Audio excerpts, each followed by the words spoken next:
Suyuti di wilayah Yogyakarta dan Jakarta pada Kamis kemarin. Salah satu pihak yang diamankan yakni mantan Wali Kota Yogyakarta, Haryadi Suyuti. Selain menangkap Haryadi, tim KPK juga mengamankan dokumen beserta falas. Terkait ini selengkapnya dan kasus apa yang menjerat Haryadi akan dilaporkan oleh rekan Ilham Rian Pratama, reporter Tribun News yang sudah bergabung bersama kami. Silakan dengan laporan Anda. Ya, Dea dan Tribuners, sebagaimana disampaikan tadi, mantan Wali Kota Yogyakarta, Haryadi Suyuti, bersama 8 orang lainnya yang terdiri dari unsur swasta dan beberapa pejabat pada Pemkot Yogyakarta, terjaring giat OTT KPK pada Kamis kemarin. Operasi senyap berlangsung di 2 lokasi, yaitu Yogyakarta dan Jakarta. KPK menangkap Haryadi dan kawan-kawan karena mereka diduga terlibat dalam perkara suap perizinan pendirian apartemen di wilayah Yogyakarta.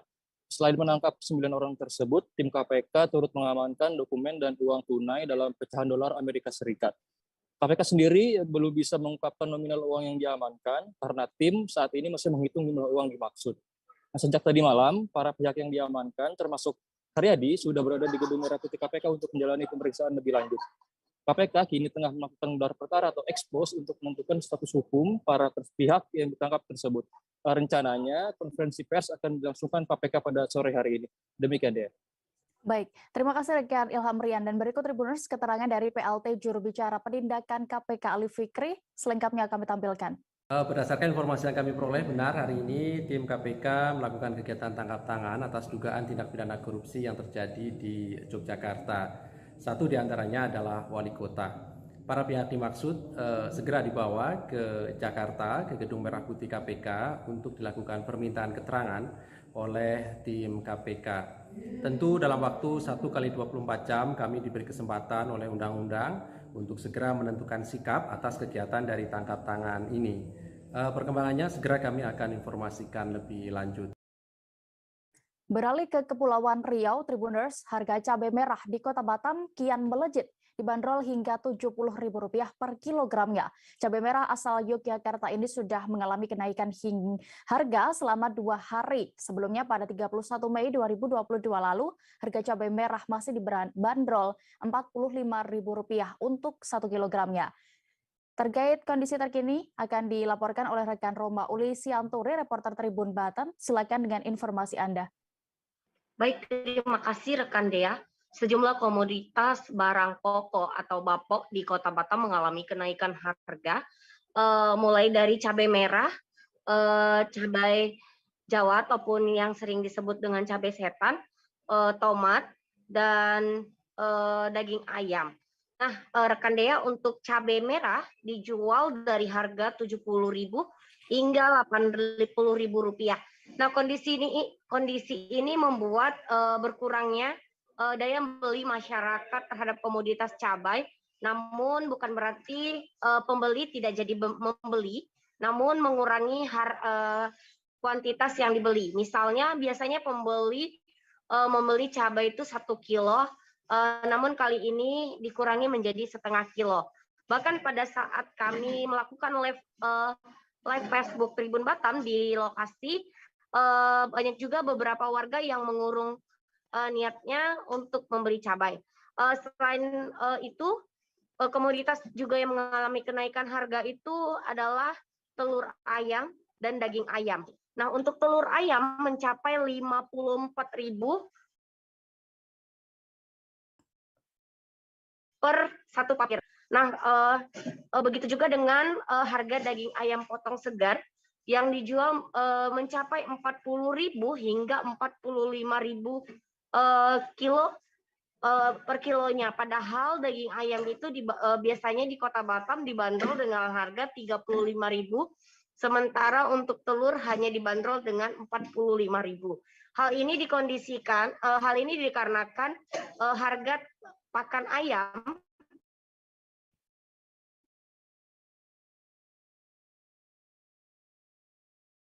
alami harga ayam.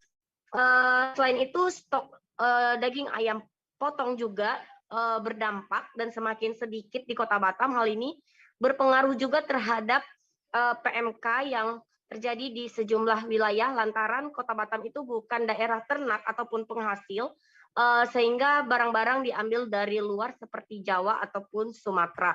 Nah, kita juga beralih ke komoditas tomat. Tomat yang berasal dari Medan, di Batam ini adalah berasal dari Medan, di mana sebelumnya dijual dengan harga 12.000 per kilo. Nah, untuk 2 hari terakhir dijual dengan harga Rp16.000 per kilo. Hal ini dikarenakan untuk pengangkutan melalui pesawat yang mengalami kenaikan harga. Begitu, rekan Dea. Baik, terima kasih rekan Roma Uli untuk laporan Anda dari Batam. Selamat kembali bertugas. Kita beralih ke informasi berikutnya. Gubernur Sumatera Utara Edi Rahmayadi menggelar doa bersama untuk anak Ridwan Kamil, Emeril Khan Mumtaz atau Eril. Doa bersama dilakukan bersama dengan paguyuban wargi Sunda, Sumatera Utara. Terkait pelaksanaan acara ini akan dilaporkan selengkapnya oleh rekan Rehtin, reporter Tribun Medan yang sudah siap dengan informasinya. Silakan rekan. Baik, terima kasih Dea. Pada maksud kami Kamis 2 Juni 2022 kemarin, Gubernur Sumatera Utara Edi Rahmayadi bersama Paguyuban Wargi Sunda atau PWS Sumut mengadakan doa bersama yang diadakan di Aula Tengku Rizal Nurdin, Rumah Dinas Gubernur Sumatera Utara, Jalan Sudirman, Medan kemarin. Dan Gubernur Sumatera Utara menyatakan bahwasanya pegelaran doa bersama ini dilakukan untuk mendoakan anak sulung dari Gubernur Jawa Barat Ridwan Kamil yang dinyatakan hilang sejak 7 hari lalu di Sungai Are, Swiss. Dan usai melakukan doa bersama, Gubernur juga menyatakan bahwasanya doa bersama ini dilakukan tepat di malam Jumat dengan harapan untuk mendoakan agar putra sulung Gubernur Jawa Barat Ridwan Kamil bisa segera ditemukan.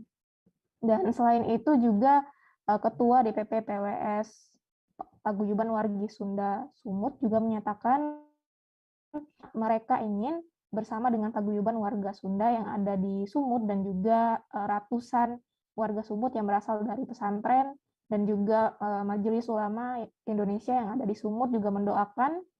Dan hingga hari ini juga reporter Tribun juga telah mengupdate apakah nanti akan ada sholat gaib atau tidak yang dilakukan di Sumut, karena rencananya Gubernur Sumatera Utara beserta OPD terkait bersama juga pesantren-pesantren yang ada di Sumatera Utara rencananya akan mengadakan sholat gaib untuk putra sulung dari Gubernur Jawa Barat Ridwan Kamil. Begitu deh. Baik, terkait ini juga rekan Rehtin sudah mendapatkan keterangan dari Gubernur Sumatera Utara Edi Rahmayadi dan juga Ketua Umum DPP PWS Sumatera Utara Dadan Ramdan. Berikut selengkapnya. Utara Pak, dengan doa bersama ini harapannya seperti apa Pak? Kita mendoakan untuk putranya Kang Emil, Ridwan Kamil. Ya sampai detik ini belum ditemukan. Semoga Allah menolong, membantu, memberikan yang terbaik. Semoga diberikan ketabahan untuk kedua orang tuanya, ayah dan ibunya. Itu doa kita semua. Dan malam Jumat, kita mendoakan termasuk warga-warga Sunda bersama warga Sumatera Utara, pesantren-pesantren, kita sudah untuk bersama-sama. Pak, bisa diceritakan Pak tentang doa bersama ini seperti apa dan harapan kita warga Sunda yang ada di Sumatera Utara ini seperti apa?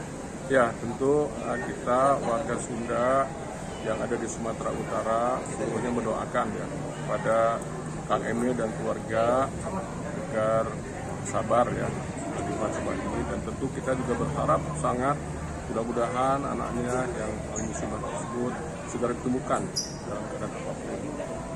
Kita semua sangat prihatin ya kejadian ini.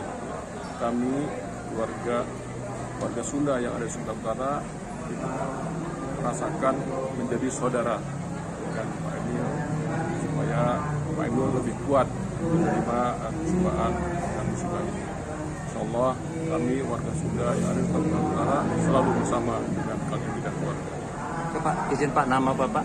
Saya Profesor Dr. Dadan Ramdan, MSc, Rektor Untas Medan Area. Sebagai apa ini? Saya sebagai Ketua. Warga negara Korea Selatan dilaporkan meninggal dunia di Balikpapan, Kalimantan Timur pada Kamis 2 Juni 2022 kemarin. Warga negara asing itu tewas setelah diduga nekat melompat dari lantai 23 salah satu apartemen di kota Balikpapan.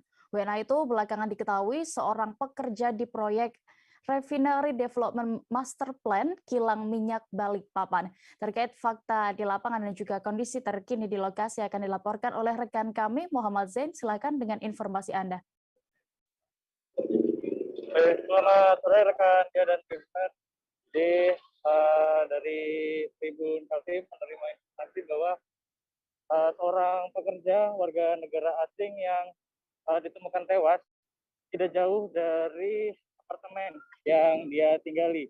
Kemudian dari kepolisian sendiri kemudian menerima informasi tersebut cukup telat, di mana kematian dari pekerja tersebut yang berinisial IS dengan usia 49 tahun dinyatakan meninggal pada pukul 4:30 waktu Indonesia Tengah, namun kepolisian baru mendatangi TKP ataupun menerima laporan kurang lebih pada pukul 9.00 waktu Indonesia Tengah. Dari pihak kepolisian sendiri kemudian lantas melakukan penyelidikan terhadap temuan jasad tersebut dan ditemukan bahwa dari korban merupakan pekerja dari salah satu perusahaan, dalam hal ini RDMP Balikpapan, dan dari pihak perusahaan RDMP sendiri membenarkan terkait pekerjanya yang tewas dan memang tinggal di apartemen tersebut. Sampai saat ini dari pihak kepolisian masih mendalami keterangan saksi terkait penyebab dari kematian korban, termasuk menghimpun keterangan dari rekan-rekan teman kantor dan dari manajemen perusahaan. Lebih lanjut dari manajemen perusahaan saat ini juga sudah menghubungi pihak keluarga korban yang berada di Korea Selatan, dan dalam waktu dekat pihak keluarga akan diterbangkan ke Indonesia sambil menunggu jenazah korban dilakukan penyelidikan dan akan diterbangkan kembali ke kampung halaman. Demikian yang bisa dilaporkan rekan Dea. Baik, terkait ini juga rekan Zain sudah melakukan wawancara bersama Community Development Coordinator Media RDMP Balikpapan, Wildan Taufik. Berikut selengkapnya.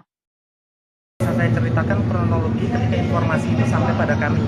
Jadi kalau berdasarkan keterangan kepolisian sih korban meninggal pukul 4.30 seperti itu informasi yang kami terima. Informasi sendiri sampai ke pihak manajemen itu agak siang, mungkin sekitar pukul 9 sampai 9.30 informasi itu baru kami terima. Jadi yang menyampaikan adalah HSE kami. HSE kami menceritakan bahwa ada salah satu pekerja warga negara asing yang tinggal di apartemen itu jatuh kemudian meninggal seperti itu. Kami coba untuk telusuri siapa pekerja yang dimaksud sehingga sampai pada kesimpulan identitas Mr. Ilgeo Seo, kalau nggak salah Ilgeo Seo seperti itu. Jadi beliau ini kebetulan memang pekerja kami. Beliau warga negara Korea Selatan. Beliau bekerja sebagai technical manager di proyek kami. Majelis Ulama Indonesia atau MUI Provinsi Jawa Barat mengimbau masyarakat untuk menggelar sholat gaib untuk putra sulung Gubernur Jawa Barat Ridwan Kamil Emeril Khan Mumtaz di daerah masing-masing pada hari ini Jumat 3 Juni 2022. Masjid Raya Provinsi Jawa Barat menjadi salah satu lokasi digelarnya sholat gaib. Terkait pelaksanaannya akan diinformasikan oleh rekan kami Kemal Setia Permana. Silakan dengan laporan Anda. Halo, selamat sore. Subners dimanapun berada, memang tadi siang tepatnya pada malam Jumat melaksanakan gaib untuk Ridwan Kamil, dan sholat gaib digelar di banyak titik, diantaranya di Masjid Raya Bandung Provinsi Jawa Barat. Setelah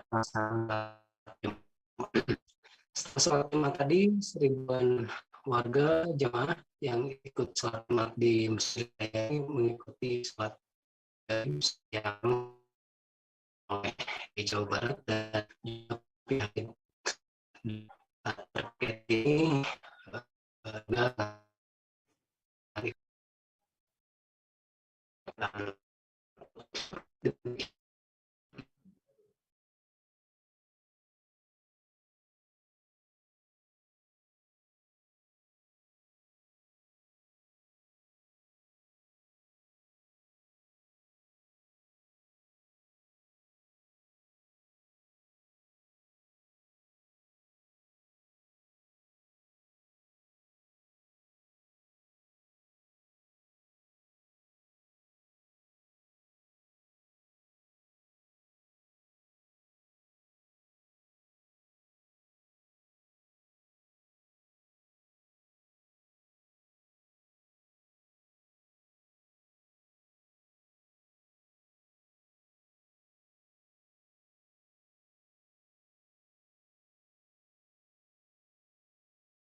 Baik, rekan Kemal, silakan. Bagaimana tadi keterangan Anda terkait kegiatan sholat gaib ini? Iya, jadi memang pelaksanaan sholat gaib khususnya di Kota Bandung dilaksanakan di berbagai titik ya. Di antaranya di Masjid Raya Bandung, Provinsi Jawa Barat tadi. Seperti yang sudah dijelaskan, memang ribuan tadi ikut menggelar.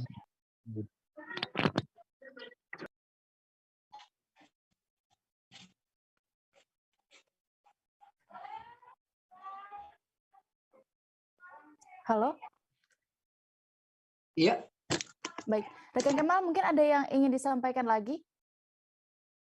Paling tadi DKM Masjid Raya Provinsi Jawa Barat mengimbau masyarakat untuk juga memberikan doa bagi keselamatan dan bagi keberadaan putra Gubernur Jawa Barat. DKM berharap bahwa masyarakat juga ikut menggelar sholat gaib di tempat masing-masing, selain memang sudah diinstruksikan oleh MUI Jawa Barat. Demikian dia. Baik, terima kasih rekan Kemal Setia Permana untuk laporan Anda dari Jawa Barat. Selamat kembali bertugas. Kita beralih ke informasi berikutnya. Tribuners, Menteri Pariwisata dan Ekonomi Kreatif Sandiaga Uno melakukan kunjungan ke Kalimantan Selatan.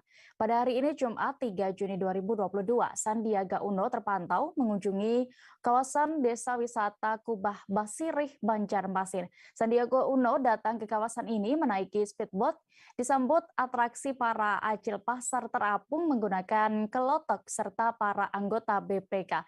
Bagaimana terkait kunjungan ini akan dilaporkan selengkapnya oleh rekan Frans Rumbon, reporter Banjarmasin Pos. Silakan dengan informasi Anda.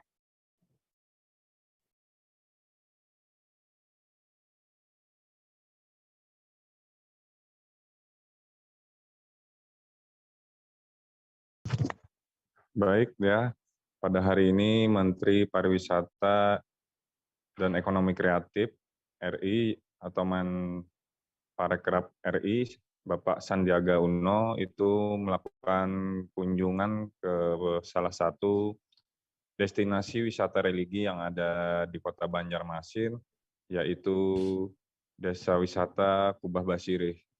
Jadi tadi pagi itu kedatangan Bapak Sandiaga Uno itu menggunakan speedboat, kemudian singgah di sebuah dermaga dan menjelang mendekati area dermaga itu mendapat sambutan dari para acil atau ibu-ibu yang biasa berjualan di pasar terapung menggunakan jukung.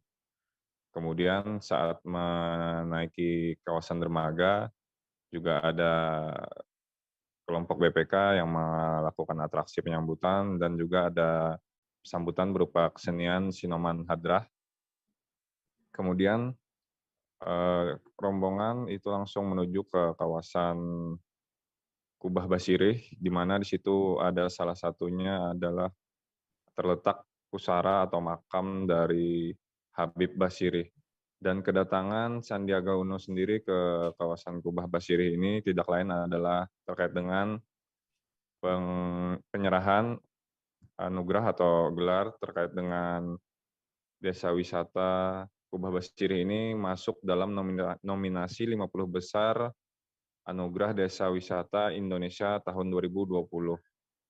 Jadi tadi di kawasan Kubah itu Bapak Sandiaga Uno juga sempat melakukan ziarah, kemudian juga melihat beberapa fasilitas dan juga sarana yang ada di kawasan Kubah Basirih, kemudian juga memberikan masukan-masukan apa saja yang perlu dikembangkan kepada pemerintah Kota Banjarmasin, khususnya agar kawasan wisata religi ini bisa semakin berkembang, kemudian juga bisa menggairahkan lagi UMKM lokal dan juga ekonomi kreatif khususnya warga di sekitar kawasan wisata Kubah Basirih Banjarmasin. Dan dalam kesempatan itu juga tadi Bapak Sandiaga Uno juga sempat memberikan bantuan berupa perlengkapan alat musik rebana untuk kelompok yang ada di bawah binaan Pok Darwis Kubah Basirih Banjarmasin. Kemudian juga dalam kesempatan itu Bapak Sandiaga Uno juga sempat menandatangani prasasti peresmian Desa Wisata Kubah Basirih yang masuk dalam 50 besar Anugerah Desa Wisata Indonesia tahun 2022. Sementara itu Bapak Wali Kota Banjarmasin, Bapak Haji Ibnu Sina, itu sangat bersyukur wisata Kubah Basirih ini bisa masuk nominasi 50 besar sehingga kemudian dikunjungi oleh Bapak Menteri, dan beliau berharap kawasan Kubah Basirih ini nantinya bisa masuk dalam 10 besar Anugerah Desa Wisata Indonesia tahun 2022. Demikian Dea. Baik, terima kasih rekan Frans Rumbon untuk informasi Anda. Selamat kembali bertugas. Kita menuju informasi berikutnya. Proses hukum terhadap sindikat pembobol ATM yang berhasil diringkus Polda Bengkulu pada Selasa 16 Februari lalu memasuki babak baru. Setelah penangkapan 7 tersangka, Polda Bengkulu kembali berhasil mengamankan 2 orang lainnya. Pelaku sempat memberikan pengakuan bahwa ATM yang hendak dibobol merupakan milik bandar judi online. Terkait bagaimana prosesi sidang dan juga lebih detail terkait kasus ini akan dilaporkan rekan kami, Romi Juniandra, yang sudah bergabung bersama kami. Silakan rekan.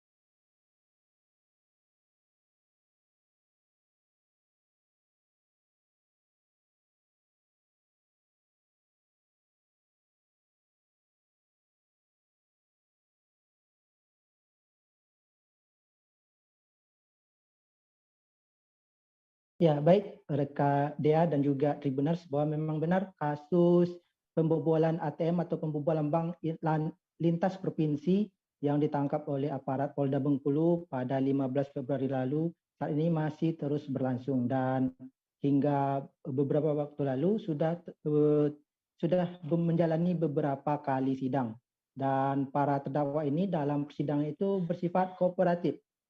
Tidak ada yang ditutup-tutupi dalam persidangan, seperti yang dikatakan oleh salah satu kuasa hukum terdakwa, yakni Dede Prasetyan dan juga Julian, bahwa klien mereka dalam persidangan ini bersikap terbuka.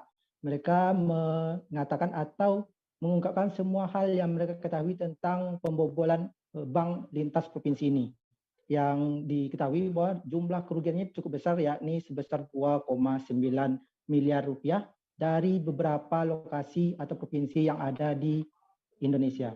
Dan juga bahwa dari kuasa hukum sendiri mengatakan para kliennya atau terdakwa ini, ada 9 orang ini, mengaku diiming-imingi atau dibujuk oleh otak sindikat ini, FN, yang ditangkap di Semarang, bahwa mereka akan membobol akun atau rekening milik bandar judi online, sehingga para terdakwa ini terbujuk, teriming-iming oleh rayuan dari FN otak dari sindikat ini. Dan dari kuasa hukum mengatakan bahwa mereka mengharapkan atau meminta pertimbangan majelis hakim di Pengadilan Negeri Bengkulu terkait klien mereka ini yang hanya dalam hal ini mereka sebagian juga mengatakan sebagai korban karena mereka hanya terbujuk rayu oleh otak sindikat FN ini yang ditangkap di Semarang. Sementara itu JPU dari Kejati Bengkulu, Fahmi, mengatakan sejauh ini belum ada laporan dari masyarakat biasa atau nasabah biasa terkait adanya rekening mereka yang telah dibobol. Karena hal ini berkaitan dengan rekening yang dibobol ini adalah rekening milik judi online, sehingga bandar-bandar judi online ini belum melapor atau tidak berani melapor, karena selanjutnya jika mereka berani melapor maka mereka pun akan segera diproses. Sementara itu Tribuners bahwa yang di Bengkulu ini telah beberapa kali melakukan aksinya di Padang dan juga di Bengkulu ini, namun belum berhasil untuk membobol rekening dan segera tertangkap oleh aparat kepolisian. Di sini sebagai koordinator di Bengkulu ini adalah inisial FH, kemudian ada inisial CH sebagai pencetak buku rekening dan buku ATM palsu yang nantinya akan dibawa ke bank dan mereka mengaku-ngaku sebagai orang lain. Kemudian ada eksekutornya seperti HK, ER, BP, DA, RA, dan AS.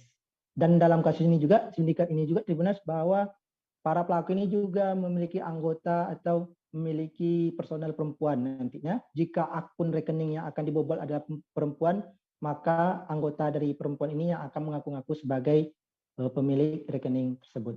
Dan sampai saat ini sidang masih berlangsung dan akan dilanjutkan pada dakwaan pada 13 Juni mendatang. Baik, demikian dia dan juga Tribuners. Baik, terkait kasus ini juga rekan Romi sudah melakukan wawancara bersama kuasa hukum terdakwa Dede Frastian. Berikut keterangannya. Terdakwa ya, keterangan terdakwa yang kemudian menurut kami sudah benar semua. Benar semua, terdakwa menyatakan keterangannya dengan jujur, tidak berbelit-belit. Juga kita tunggulah seperti apa tuntutan jaksa penuntut umum di tanggal 13 bulan ini ya, 13 Juni 2021. Artinya para terdakwa satu dengan lain sudah mengakui perbuatannya seluruhnya? Ya, pada intinya seluruh terdakwa mengakui perbuatannya, juga menjelaskan bagaimana peran mereka masing-masing, juga mereka merasa sangat bersalah dan mereka menyesal untuk hal-hal itu. Jadi semua sudah terbuka dan tidak ada yang ditutup-tutupi oleh mereka. Pada intinya mereka semua kooperatif dalam permasalahan ini. Apa yang disiapkan dalam tuntutan dari pihak ini? Enggak, yang menariknya begini dalam keterangan terdakwa ini. Ke 9 orang terdakwa ini kemudian memang dihubungi oleh Fahri yang merupakan otak pelaku dari dugaan kejahatan pembobolan Bank BRI ini. Nah, inilah yang menjadi faktor yang meringankan mungkin nanti yang bisa dipertimbangkan oleh majelis hakim yang menuntut dan mengadili perkara akuo untuk meringankan hukuman dari terdakwa ini. Nah, karena mereka ini hanya disuruh dan dibujuk rayu. Beralih ke Jawa Timur, tim investigasi Gedung Kantor Kamar Dagang dan Industri atau Kadin Kabupaten Kediri mengungkapkan fakta yayasan yang menaungi kantor Kadin Kabupaten Kediri telah beralih. Sebelumnya kantor Kadin Kabupaten Kediri berada di bawah naungan Yayasan Kadin Kabupaten Kediri dan kini beralih kepada Yayasan Berdikari. Selengkapnya terkait ini akan diinformasikan oleh rekan kami Didik Mashu di Reporter Surya yang sudah siap dengan informasi lengkapnya. Silakan.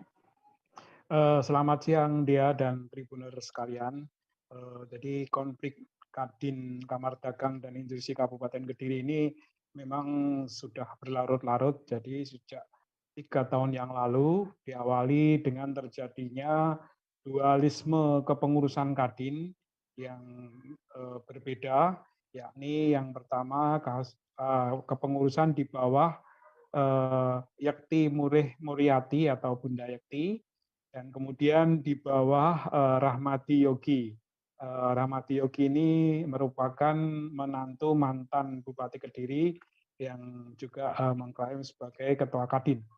Nah, akibat konflik ini kemudian terjadi bahwa kepemilikan gedung kantor Kadin Kabupaten Kediri tiba-tiba beralih yang sebelumnya di bawah Yayasan Kadin Kabupaten Kediri, kemudian telah beralih ke Yayasan Berdikari. Nah, peralihan ini yang kemudian membuat pengurus Kadin Kabupaten Kediri yang lainnya kemudian membentuk tim investigasi yang beranggotakan 5 orang, masing-masing Haji Abu Musleh, kemudian Gus Munir, ada juga Helmi Ansori, kemudian Koirul Anam, dan Karim Amrullah. Nah, dari tim investigasi ini diperoleh fakta bahwa yayasan memang telah beralih dan statusnya saat ini kantor Kadin dikuasai oleh kepengurusan Kadin di bawah kepemimpinan Rahmati Yogi.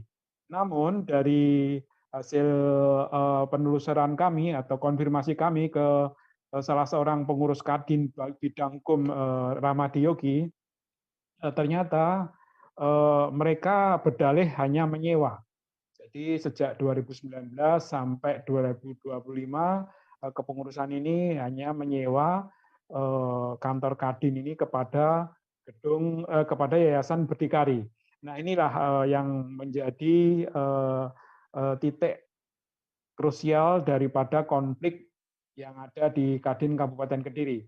Sehingga kemudian para tim pencari fakta ini menemukan beberapa kejanggalan, diantaranya salah satunya peralihan ini ternyata hanya dilakukan oleh salah satu mantan pendiri Kadin Kabupaten Kediri, dan kemudian tanpa sepengetahuan pihak-pihak yang lain, sehingga ini membuat semacam membuat semacam kekeliruan hukum yang berimplikasi kepada pidana maupun perdata. Sehingga kemudian akan ada tindak lanjutnya dari tim pencari fakta ini untuk menyelamatkan kantor Kadin Kabupaten Kediri supaya tidak dijual atau jatuh ke tangan orang lain. Tim pencari fakta dalam waktu dekat akan melaporkan masalah ini kepada aparat penegak hukum. Demikian rekan Dea. Baik, terkait ini juga rekan Didik sudah melakukan wawancara bersama sejumlah pihak Tribuners, berikut keterangannya. Itu merasa tanggung jawab untuk menyelamatkan aset yang diperuntukkan untuk Kadin. Awalnya dari kita mendapat informasi bahwa ada warung yang digunakan tadi itu katanya akan ada perbuatan bangunan dan lain sebagainya. Situasi ini mendorong kita untuk melangkah untuk menyelamatkan, dan kemudian sebagaimana kita sampaikan tadi, kita membentuk tim investigasi, kita mengumpulkan data, kita mencari asbabun nuzul daripada tanah ini, gedung ini. Kemudian tersusunlah. Ini saya tegaskan bahwasanya saya adalah anggota dari Kadinnya Mas Yogi ya, selaku bidang hukum ya, selaku bidang hukum. Jadi memang Kadin kita kan menyewa ya, menyewa kantor Kadin ini selama 5 tahun. Jadi disewa tepat 2019 sampai 2024. Jadi kemarin kan ada informasi bahwasanya kantor Kadin mau dijual dan lain-lain, itu nggak benar semuanya. Ya benar, karena memang kita paham, kita tahu bahwasanya terjadi pergesekan kan antara dua Kadin. Jadi menurut saya ini adalah hal yang wajar. Karena kalau kita melihat organisasi advokat ya, saya kebetulan sebagai pengacara Kongres Advokat Indonesia itu sampai pecah jadi 3 juga gitu kan. Seperti Peradi juga pecah. Tetapi sampai hari ini semuanya kan masih bisa beracara kan sampai hari ini. Dan saya pikir permasalahan seperti ini wajar. Artinya kalau kita sih sebagai bidang hukumnya Kadinnya Mas Yogi mempersilahkan bagi siapa saja yang menganggap bahwasanya ini miliknya dan melihat bahwasanya ini ada peluang hukum ya, ada perbuatan melawan hukum dan lain-lain, kita persilahkan untuk mengambil langkah hukum, baik pidana maupun perdata. Kita paham bahwasanya ayat hukum di Indonesia kan jelas, equality before the law, bahwa hukum di Indonesia itu. Dari situ kemudian kita itu membentuk tim pencari fakta, dan tentu setelah kita dapatkan ini, yang pertama kita lakukan adalah kajian. Mungkin untuk hasil kajian sementara ada beberapa hal yang mungkin perlu kita sikapi terkait dengan ada indikasi lah atau dugaan yang di situ masuk kepada ranah pidana dan bisa juga kepada secara keperdataan. Cuman untuk kemudian terkait dengan upaya selanjutnya tentu sebagai sama manusia atau rasa kemanusiaan kita, nilai kemanusiaan akan tetap tinggi, bagaimana penyelesaian ini terkait dengan apa yang menjadi asetnya Kadin ini kemudian sampai diformalkan atau dicatatkan di dalam notaris oleh Pak Muslim Anwar ini di hadapan notaris Paulus menjadi aset bagian daripada. Jajaran Sat Narkoba Polresta Bandar Lampung berhasil kembali mengungkap kasus penyalahgunaan narkotika. Dalam kurun waktu 1 pekan, berhasil menciduk 9 orang tersangka dengan barang bukti narkotika jenis sabu seberat 13,7 gram dan 5,6 kilogram ganja. Terkait kasus ini lebih detailnya akan dilaporkan oleh rekan kami, Denny Saputra, reporter Tribun Lampung yang sudah siap dengan informasinya. Silakan. Baik, terima kasih rekan Dea. Polresta Bandar Lampung dalam kurun waktu 1 pekan itu jajaran Sat Narkoba Polresta Bandar Lampung telah berhasil mengamankan 9 tersangka dalam kasus penyalahgunaan narkotika beserta barang buktinya yaitu dengan narkotika jenis sabu yaitu 13,7 gram dan 5,6 kilogram ganja. Nah, di sini Kasat Narkoba Polresta Bandar Lampung Kompol Gigi Andri Putranto juga mengatakan pengungkapan tersebut itu atas penindakan dalam operasi yang dilakukan dari tanggal 27 Mei hingga 2 Juni 2022. Dan itu juga Kompol Gigi menjelaskan dari tersangka tersebut 4 residivis berinisial BN, SP, dan DD dan RD juga diduga berperan itu sebagai narkoba. Namun sementara yang 5 tersangka lainnya yang berinisial VJ, SK, MI, dan AA dan RA juga itu diduga sebagai pemakai barang pengguna narkoba atau pemakai barang tersebut. Nah, atas perbuatan tersebut pihak kepolisian juga itu menjerat para tersangka dengan pasal 114 sub pasal 112 sub pasal 111 Undang-Undang Nomor 35 tahun 2009 yaitu tentang narkoba dengan ancaman hukuman dengan ancaman paling lama 12 tahun penjara. Demikian kan ya. Baik, terima kasih rekan Denny Saputra untuk laporan Anda dari Lampung. Selamat kembali bertugas. Kita beralih ke informasi berikutnya. Salah satu bagian jalan dioperate jembatan Jalan Jenderal Sudirman, Kalimantan Selatan amblas. Jalan itu diketahui merupakan penghubung akses ke Pasar Lama Banjarmasin Tengah. Masyarakat mengeluhkan kondisi ini dikhawatirkan bisa menyebabkan kecelakaan lalu lintas. Terkait lebih detail dan juga bagaimana kondisi dari jalan tersebut sebenarnya akan dilaporkan oleh rekan Salmah Saurin, reporter kami yang sudah bergabung di sana. Silakan rekan.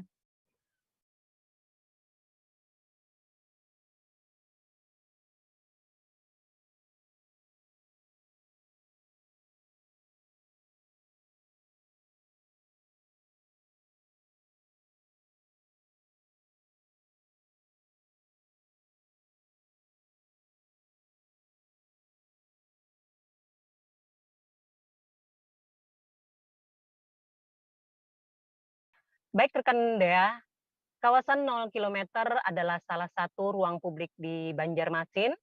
Namun sayangnya jalur jalan di situ yaitu di kawasan Jalan Jenderal Sudirman ada bagian yang rusak dan berpotensi mengundang bahaya. Dari pantauan di lapangan, kerusakan terjadi di salah satu bagian operate jembatan di Jalan Jenderal Sudirman tersebut yang menghubungkan ke kawasan Pasar Lama Banjarmasin Tengah. Kondisinya sudah lama mengalami kerusakan sebenarnya, bagian operate yang amblas hingga tidak menyambung atau terputus dengan aspal jalan pada jembatan tersebut. Nah, jalur jalan yang dekat eks perkantoran Gubernur Kalimantan Selatan atau sekarang sudah menjadi Taman Kota 0 km itu hanya searah hanya searah jalannya, dan para pengendara yang melintasi di kawasan Pasar Lama ke 0 km harus benar-benar berhati-hati melintasinya. Memang bisa kita lihat pengendara mobil maupun sepeda motor roda 2 melintas harus menurunkan kecepatan kendaraan bila melintas di kawasan jembatan yang operasinya tadi amblas. Nah, ada sekitar 30 meter ruas jalan yang amblas, terutama di bagian kiri dan kanan jalan. Selebar kurang lebih 10 meter, ada yang retak dan tergenang air. Tentunya agar aman, pengendara yang melintas harus memilih bagian tengah jalan tersebut. Bahkan kawasan jalan ini kerap terendam air apabila air sungai Matapura dalam kondisi pasang. Terlebih tidak ada tanda dan rambu peringatan di kawasan tersebut, sehingga bagi pengendara atau warga yang tidak tahu kondisi jalan ini, yang sangat dikhawatirkan akan mengalami berbahaya intinya ya, dan perlu perhatian pada seluruh pengguna jalan agar selalu berhati-hati melintasi jalan ini.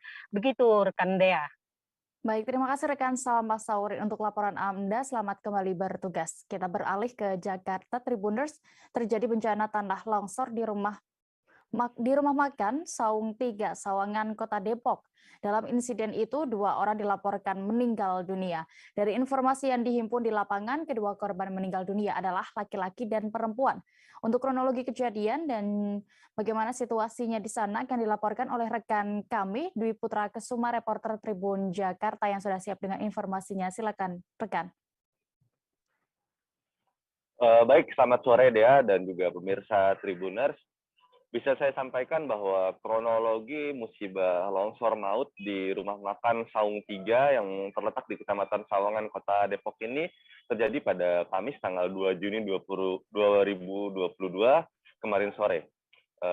Musibah ini terjadi ketika ada 3 pengunjung yang mana masing-masing berinisial SU dan berusia 55 tahun, kemudian 6 tahun, dan juga DS yang berusia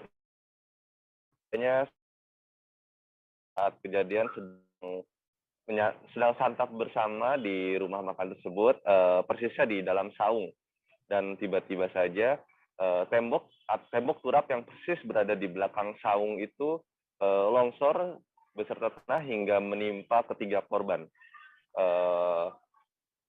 Sial bagi M, keduanya tertimpa puing bangunan hingga menderita sejumlah luka dan khususnya luka parah di bagian kepala hingga akhirnya keduanya meninggal di lokasi kejadian.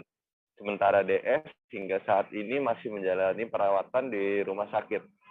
DS sendiri mengalami luka sobek pada tangan kanannya sepanjang 5 cm, kemudian lecet dan memar di beberapa bagian tubuhnya hingga merasakan sakit pinggang pada bagian, sakit yang cukup sakit pada bagian pinggangnya.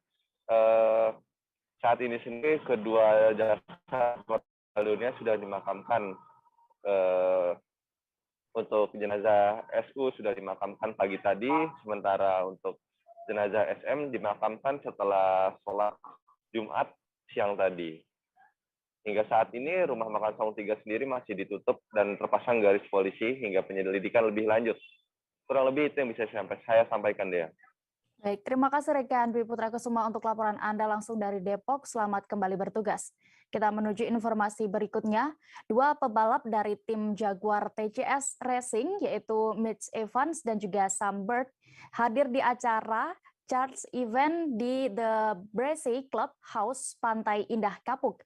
Acara ini diadakan menjelang Formula E atau Jakarta E-Prix 2022 yang akan dihelat di sirkuit internasional E-Prix Circuit di Ancol, Jakarta Utara pada Sabtu 4 Juni 2022 mendatang. Terkait apa yang dilakukan dalam acara tersebut akan dilaporkan rekan kami Muhammad Dipa. Silakan dengan informasi Anda. Ya, baik rekan Dea.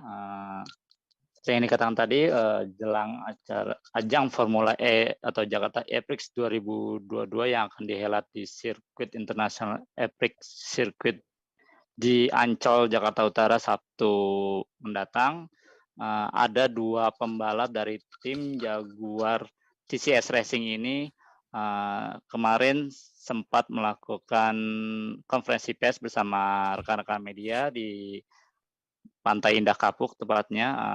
Mereka mengaku bahwa untuk persiapan ajang Formula E Jakarta 2022 ini mereka mengaku sangat terpengaruh dengan perubahan cuaca, di mana kita tahu sendiri Jakarta beberapa pekan ini cukup panas cuacanya, dan menurut mereka berdua, yaitu pembalap dari tim Jaguar TCS Racing ini yang Mitch Evans dan Sambert, mereka mengaku bahwa perubahan cuaca di setiap lokasi sirkuit yang akan dilombakan itu memang sangat berpengaruh terhadap performa mesin ataupun baterai dari kendaraan Formula E ini.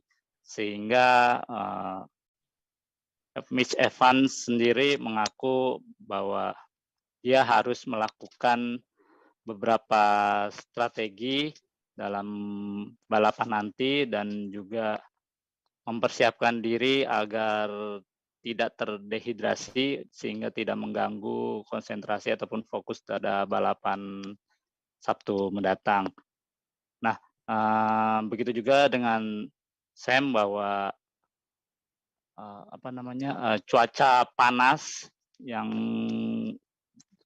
mendera Jakarta beberapa pekan ini memang menjadi perhatian khusus bagi tim Jaguar TCS Racing, di mana akan dilakukan strategi-strategi khusus mengenai kendaraan-kendaraan yang akan disiapkan dalam perhelatan Formula E Jakarta 2022 pada Sabtu mendatang. Demikian rekan Dea yang bisa saya laporkan.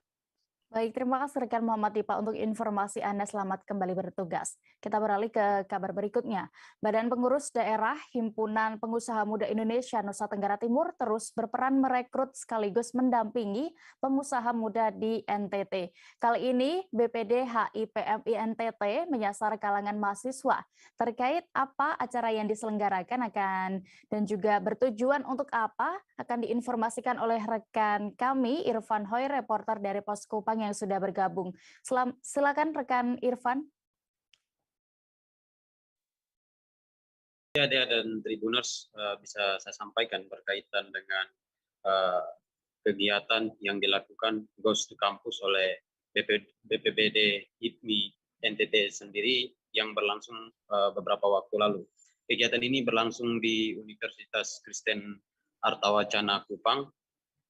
Tujuannya adalah bagaimana HIPMI NTT sendiri merekrut sebanyak mungkin pengusaha muda, khususnya dari kalangan mahasiswa untuk bergabung dalam HIPMI NTT. Nah, dalam penjelasan dari Ketua HIPMI NTT sendiri, Muhammad Iksan Darwis, dia menyampaikan bahwa kegiatan ini merupakan kegiatan program nasional yang diteruskan oleh pengurus pusat dari HIPMI ke daerah-daerah di tingkatan provinsi hingga ke cabang yang ada di kabupaten kota. Mereka mengaku bahwa pengusaha muda di Indonesia secara global sendiri masih berada di kisaran 3,4% terpaut, ataukah masih tertinggal cukup jauh dari negara-negara tetangga seperti di Vietnam, Malaysia, dan Singapura. Nah, untuk itu, atas instruksi dari Ketua Umum Pengurus Pusat HIPMI sendiri, kegiatan ini kemudian dilaksanakan. Nantinya dari HIPMI NTT sendiri akan berupaya dan juga menggait para pengusaha muda dari kalangan mahasiswa untuk bergabung dalam HIPMI NTT sendiri. Nantinya mereka akan membuka event atau festival bisnis plan atau perencanaan berkaitan dengan program bisnis untuk nantinya HIPMI akan merekrut untuk bergabung dalam HIPMI NTT. Nah, kejuaraan-kejuaraan itu digelar pada beberapa waktu nanti setelah selesai acara sosialisasi ataukah agenda sosialisasi yang dilakukan oleh HIPMI NTT sendiri. Nah, untuk HIPMI program dari sosialisasi atau Goes to Campus dari HIPMI NTT sendiri berlangsung pada tahun ini dan direncanakan akan berakhir pada akhir tahun. nantinya ada 13 pengurus dari HIPMI yang ada di perguruan tinggi yang bertugas untuk merekrut sekaligus mendata semua para pengusaha ataukah orang-orang dari kalangan mahasiswa yang berniat untuk bergabung di dalam HIPMI NTT sendiri. Dari mereka yang tergabung kemudian akan diusulkan. Semisalnya kalau mereka kekurangan pendanaan akan dibantu oleh HIPMI NTT sendiri berkaitan dengan relasi dan juga pendanaan. Seperti begitu dia. Saya kembalikan. Baik, terkait ini juga rekan Irfan sudah mendapatkan keterangan dari Ketua BPD HIPMI NTT Muhammad Ihsan Darwis. Berikut selengkapnya. Melaksanakan program dari pusat, di mana programnya HIPMI Go to Campus. Kami dalam hal ini BPD HIPMI NTT datang ke kampus Universitas Kristen Arta Wacana, yang dimana kampus pertama di NTT yang kami kunjungi untuk menyebarkan semangat kewirausahaan untuk kalangan anak muda, yang dimana nanti kami memberikan motivasi kepada mereka kalau memang nanti mereka lulus dari universitas mau menjadi pengusaha. Ya, jadi sebanyak 158 calon jemaah haji asal kota Cirebon berangkat ke Tanah Suci pada akhir bulan ini. Mereka merupakan jemaah haji yang seharusnya berangkat pada 2019 lalu, namun tertunda akibat pandemi COVID-19, sehingga baru dijadwalkan ulang untuk melaksanakan rukun Islam kelima pada tahun ini. Terkait ini selengkapnya akan dilaporkan rekan Ahmad Imam Baihaqi, reporter Tribun Cirebon yang sudah siap dengan informasinya. Silakan rekan.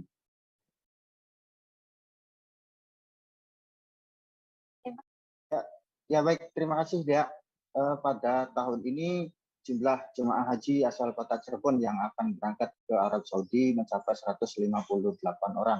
Namun jumlah tersebut sebenarnya masih di bawah kuota jemaah haji yang totalnya pada tahun 2019 mencapai 330 orang, dan para jemaah haji yang belum diberangkatkan akan diprioritaskan untuk berangkat ke Tanah Suci pada tahun depan.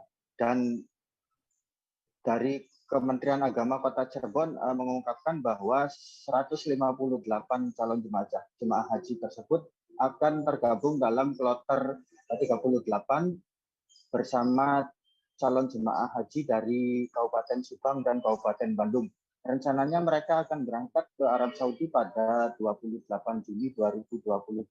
Selain 158 calon jemaah haji tersebut, terdapat juga 4 jemaah haji mutasi dari Kabupaten Cirebon ke Kota Cirebon, sehingga total calon jemaah haji yang akan diberangkatkan pada akhir bulan ini dari Kota Cirebon mencapai 162 orang. Selain itu, calon jemaah haji dari Kabupaten Cirebon yang masuk dalam kloter 2 juga telah diberangkatkan pada Jumat pagi ini, dan pelepasan jemaah haji asal Kabupaten Cirebon tersebut dilakukan oleh Bupati Cirebon Imron Rosadi. Dan rencananya terdapat 2 rombongan lagi calon jemaah haji asal Kabupaten Cirebon yang akan diberangkatkan pada bulan Juli 2022 ini.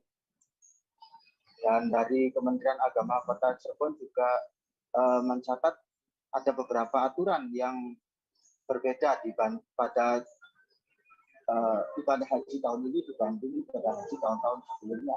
Dan di antaranya adalah pembatasan usia bagi calon jemaah haji maksimal 65 orang, sehingga maksimal 65 tahun, sehingga calon jemaah haji yang diberangkatkan pada tahun ini dipastikan usianya masih di bawah 65 tahun. Dan dari data Kementerian Agama Kota Cirebon juga tercatat terdapat 13 calon jemaah haji Kota Cirebon yang berusia di atas 65 tahun dan dibatalkan untuk pemberangkatan hajinya. Demikian, Dea. Baik, terkait ini juga rekan Ahmad Imam sudah mendapatkan keterangan dari Kepala Kemenak Kota Cirebon, Moh Ahsan. Berikut liputan lengkapnya kami tampilkan. Pan itu mulai dari bimbingan yang dilaksanakan dari tingkat kecamatan, dari tingkat dasar, tingkat kecamatan, kemudian tingkat kabupaten kota, dan juga kegiatan-kegiatan persiapan yang berkaitan dengan kesehatan, dan itu adalah sudah dilakukan oleh para calon jemaah haji. Dan kesiapan berikutnya adalah menjaga kesehatan calon jemaah haji untuk bisa berangkat di Tanah Suci. Jumlah calon jemaah haji yang akan diberangkatkan tahun sekarang ini adalah di Kota Cirebon sebanyak 158 calon jamaah haji. Berangkatnya kapan Pak? 158? Tanggal 28 Juni, gelombang kedua. Itu kloter berapa Pak maksudnya? Di 38. Kalau tahun sekarang ini ada pembatasan usia. Usia jamaah haji yang 65 tahun tidak bisa diberangkatkan. Dan yang diberangkatkan usia 65 tahun ke bawah. Bergeser ke Jakarta, Tribuners, pembalap Formula E Nick de Vries asal Belanda mengungkap fakta bahwa dirinya memiliki keturunan Indonesia. Ia pun mengaku menyukai sejumlah makanan khas Indonesia seperti lemper. Hal ini diakui pembalap Mercedes-Benz EQ Team saat meet and greet Formula E di Monas, Jakarta Pusat. Terkait lebih detailnya, akan dilaporkan oleh rekan Nur Indah Farah Audina, reporter Tribun Jakarta yang sudah bergabung bersama kami. Silakan dengan informasi Anda. Baik Tribuners, bisa saya sampaikan bahwa sebelum gelaran Formula E pada 4 Juni 2022 mendatang atau dilaksanakan pada esok hari, rangkaian acara telah dilakukan dimulai dari pada hari Kamis kemarin atau pada 2 Juni 2022 di mana rangkaian acara dimulai dengan meet and greet, kemudian dilanjutkan pada hari ini di mana Gubernur DKI Jakarta Anies Baswedan meninjau langsung lokasi sirkuit Formula E untuk perhelatan esok hari. Kemudian bisa saya sampaikan dalam meet and greet tersebut dihadirkan juga dihadirkan seluruh pembalap, namun satu diantaranya yakni Nick de Vries, yakni pembalap dari Mercedes-Benz yang melakukan demonstrasi di areal Monas. Adapun meet and greet tersebut bertujuan untuk memperkenalkan para pembalap Formula E yang nantinya akan bertanding pada esok hari. Setelah melakukan demonstrasi, Nick melakukan preskon di depan awak media, di mana Nick sendiri ditanya apa kesukaannya lantaran untuk diketahui bahwa Nick sendiri merupakan pembalap asal Belanda yang memiliki darah atau keturunan dari Indonesia. Keturunan tersebut dikatakan Nick berasal dari sang kakek, di mana sang kakek sebelumnya sempat tinggal di Malang, namun kemudian sang kakek harus berpindah kembali ke Belanda untuk menghindari perang. Kemudian ketika ditanya makanan favoritnya, Nick mengatakan bahwa dirinya menyukai lemper. Ia mengatakan rasa lemper yang enak dan ia sempat mencoba makanan lainnya yakni pisang goreng yang dikatakannya juga memiliki cita rasa sangat enak. Kemudian saya sampaikan kembali untuk pada hari ini, Nick juga mengatakan bahwa dirinya tidak memiliki rencana untuk kembali ke Malang atau ke tempat kakeknya di mana dulu tinggal lantaran jadwal yang padat setelah ia melaksanakan perhelatan atau gelaran Formula E pada esok hari. Seperti itu, Dea.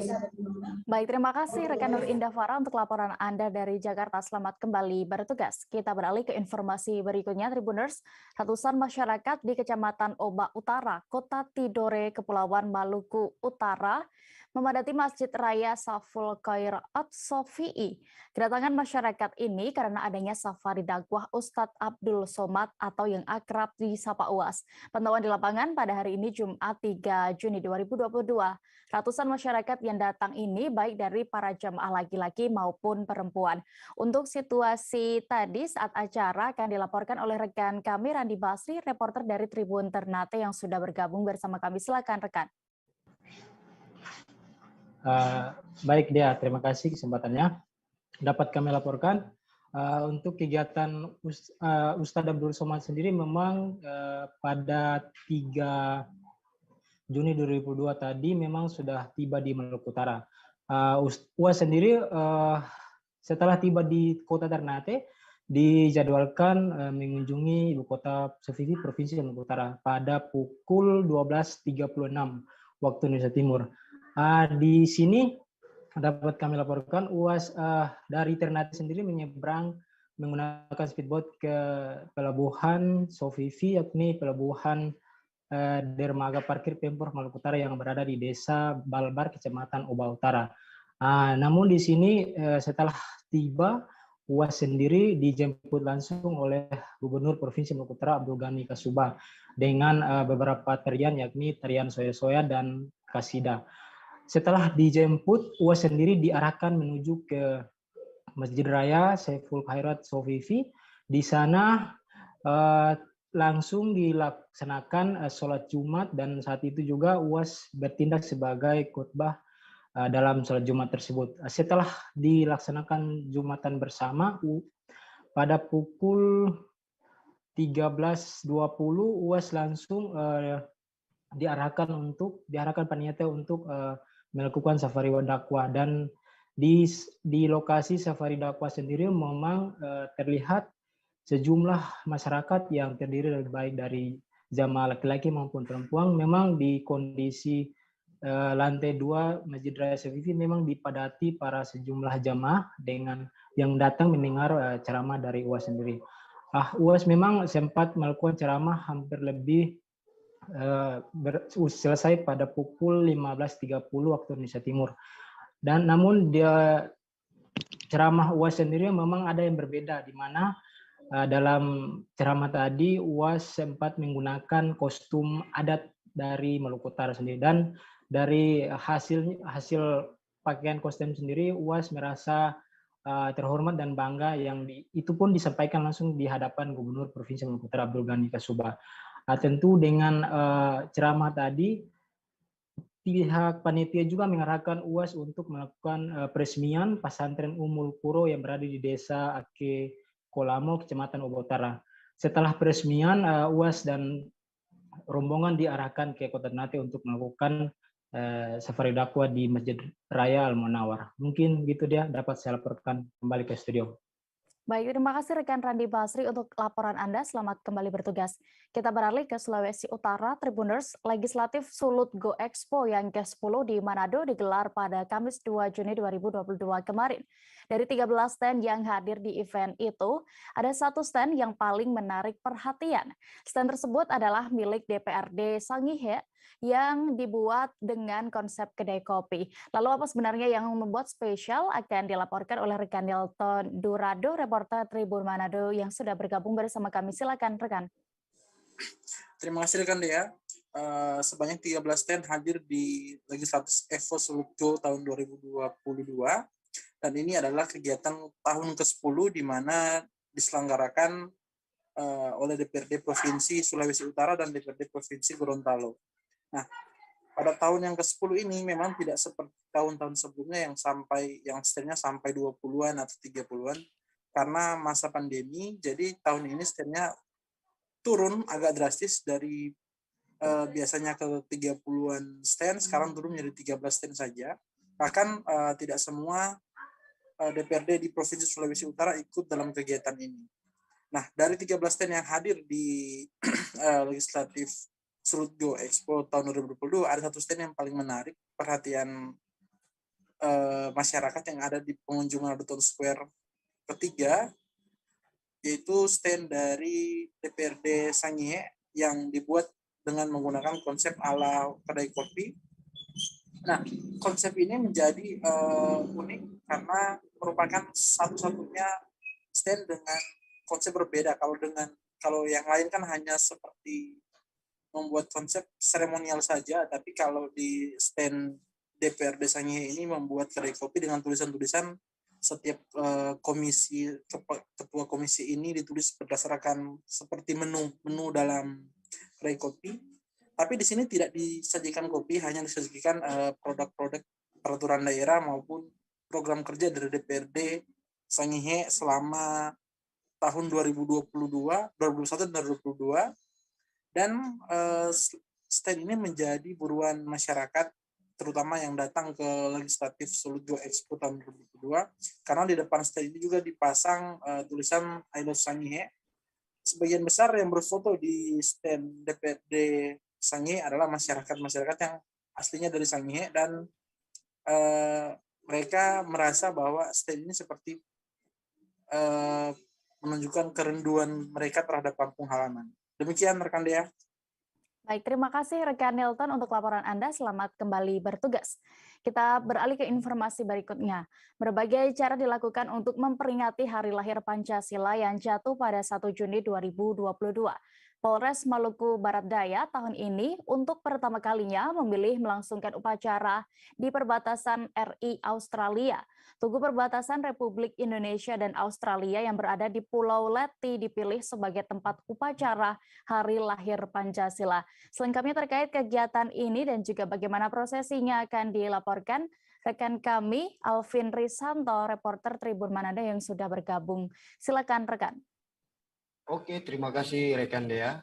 Baik Tribuners, jadi pada tanggal 1 Juni 2022 kemarin, di mana bangsa Indonesia memperingati hari lahirnya Pancasila, di mana pada saat ini di Polda Maluku maupun Polresta Pulau Ambon mengadakan peringati hari lahir Pancasila dengan mengadakan virtual Zoom karena memang kondisi lagi COVID. Tapi di Polres Maluku Barat Daya sendiri mempunyai cara unik, yakni memperingati hari lahir Pancasila dengan melakukan upacara bendera bersama tokoh masyarakat, tokoh adat, dan juga para TNI Polri di perbatasan Republik Indonesia yang berada di Pulau Leti, Maluku Barat Daya. Proses ini dipimpin langsung oleh Kapolres Maluku Barat Daya, kini AKBP Dwi Bakhtiar Rifai, dan diikuti oleh 50 orang dari masyarakat, tokoh agama maupun TNI Polri. Dan sempat saya mewawancarai Kabid Humas Polda Maluku, Kombes Pol M. Ohirat menyatakan bahwa upacara di perbatasan yang dilakukan oleh Polres MBD ini untuk bagaimana memupuk semangat Pancasila kepada tokoh masyarakat, tokoh adat yang ada di sana, bahwa dari ujung NKRI proses peringati lahir Pancasila juga dilaksanakan dengan harapan pemimpin bangsa bahwa aktualisasi dari nilai-nilai Pancasila bisa ditanamkan terhadap masyarakat, tokoh agama maupun TNI Polri di sana. Dan untuk itu Hari Pancasila ini yang dilaksanakan di Pulau Leti di perbatasan Republik Indonesia dan Australia ini berlangsung dengan begitu hikmat, dan proses-proses ini akan terus dilakukan dari tahun berikutnya juga oleh Polres MBD, mengingat bahwa Indonesia juga terlahir dari ujung NKRI, yakni Provinsi Maluku. Begitu rekan Dea. Baik, terima kasih rekan Alvin Risanto, dan berikut kami tampilkan keterangan dari Kabid Humas Polda Maluku, Kombes Pol M. Ohirat selengkapnya. Kemarin Polres Maluku Barat Daya melaksanakan upacara memperingati hari lahirnya Pancasila di Pulau Leti, tepatnya di Tugu perbatasan antara Indonesia dengan Australia. Ini dan upacaranya berlangsung cukup hikmat, dihadiri oleh tokoh-tokoh masyarakat dan tokoh agama serta tokoh adat setempat. Ini sekaligus untuk menanamkan nilai-nilai Pancasila kepada masyarakat. Kita menuju Provinsi Bali, Tribuners, Miss Global, ajang kecantikan internasional yang menjunjung tinggi pemberdayaan perempuan, akan kembali diadakan secara langsung di Bali, Indonesia. Sekira 70 perwakilan dari berbagai negara di dunia hadir dan siap berkompetisi dalam Miss Global 2022. Bali, Indonesia, untuk memperebutkan mahkota dalam malam Grand Final pada tanggal 11 Juni 2022 mendatang di Bali Nusa Dua Convention Center dan Nusa Dua Kuta Selatan, Badung. Terkait ini lebih detailnya dan juga persiapannya bagaimana akan diinformasikan rekan kami Zainal Nur Arifin yang saat ini sudah bergabung bersama kami di sana. Silakan rekan. Ya, selamat petang Tribuner dan rekan Dea di studio. Bali, dipilihnya Bali menurut Direktur Nasional Mahakarya Duta Pesona Indonesia Dr. Kisanti adalah sebagai upaya atau sebagai bagian dari upaya berkelanjutan untuk mempromosikan pariwisata Indonesia dan Bali khususnya, serta mempercepat pemulihan ekonomi di masa pandemi COVID-19 sekarang ini. Di mana Miss Global 2022 ini diadakan di Bali mulai tanggal 31 Mei yang lalu hingga 11 Juni mendatang, dan akan memperebutkan mahkota dalam malam grand final pada tanggal 11 Juni mendatang. Sekitar 70 perwakilan dari berbagai negara ini hadir dan siap berkompetisi dalam malam grand final tersebut.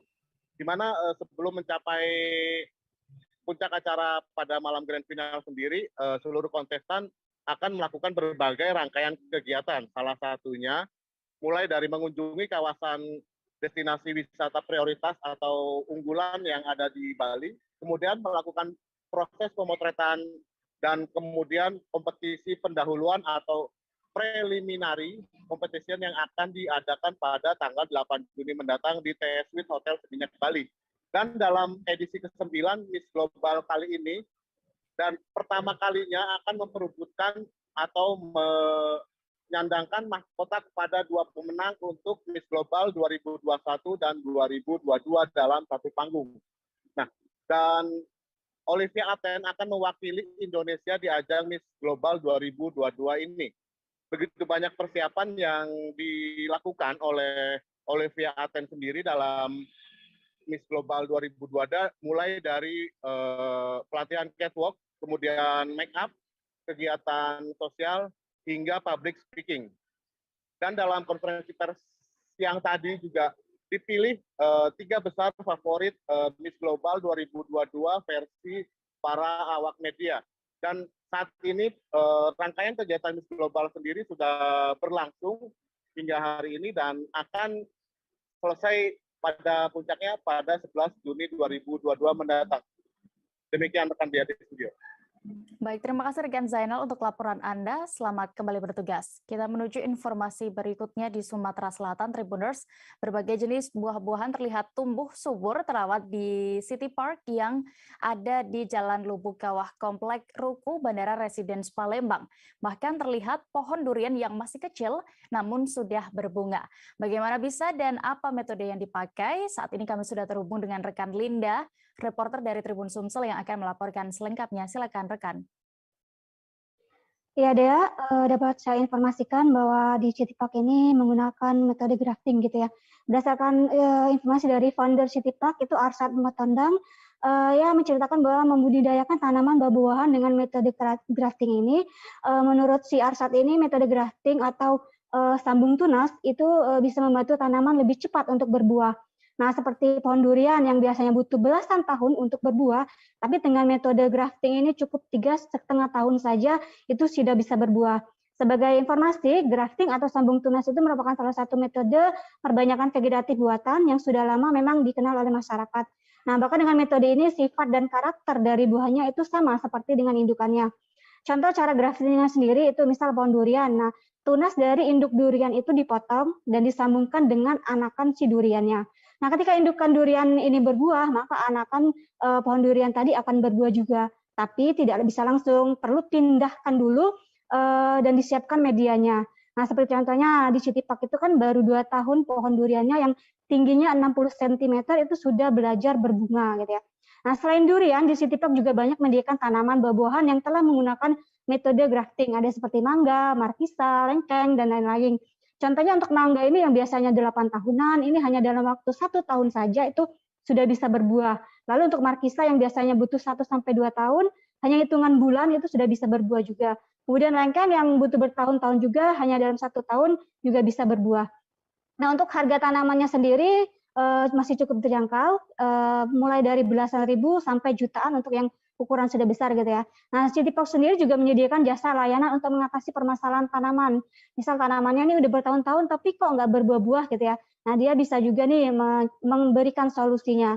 Bahkan City Park ini juga bisa menyediakan sebagai agrowisata gitu ya. Untuk informasi lebih lanjutnya itu bisa melihat dari Facebook Arsad City Park atau melalui website citypark.co.id. Begitu dia. Baik, terima kasih rekan Linda. Dan berikut Tribuners keterangan dari founder City Park, Arsad Matondang, selengkapnya kami tampilkan. Boleh diinfoin Pak tentang Bapak kan menanam tanaman tentang grafting gitu Pak ya. Kenapa dipilih metode itu Pak? Oke, metode perbanyakan tanaman dengan menggunakan grafting atau bahasa Indonesianya itu sambung tunas. Keunggulan dari grafting ini, kecepatan masa berbuah tanaman jauh lebih cepat dibanding dari okulasi, dibanding dari perbanyakan secara generatif atau dengan cara menanam biji. Perbanyakan grafting itu, pertama dia tunas sudah besar, fisiknya sudah besar, disambung. Biasanya masa berbuah paling lama selama-lamanya 3 tahun. Kalau untuk tanaman tanaman durian. Kemudian kalau untuk tanaman mangga tidak sampai setahun. Kalau untuk tanaman rambutan 1,5 tahun. Nah, itu dia keuntungannya. Beralih ke kabar berikutnya, Gubernur Jawa Barat Ridwan Kamil beserta keluarga telah mengikhlaskan Emeril Khan Mumtaz atau Eril yang hilang di Bern, Swiss. Pihak keluarga meyakini bahwa Eril meninggal karena tenggelam di Sungai Arab Bern.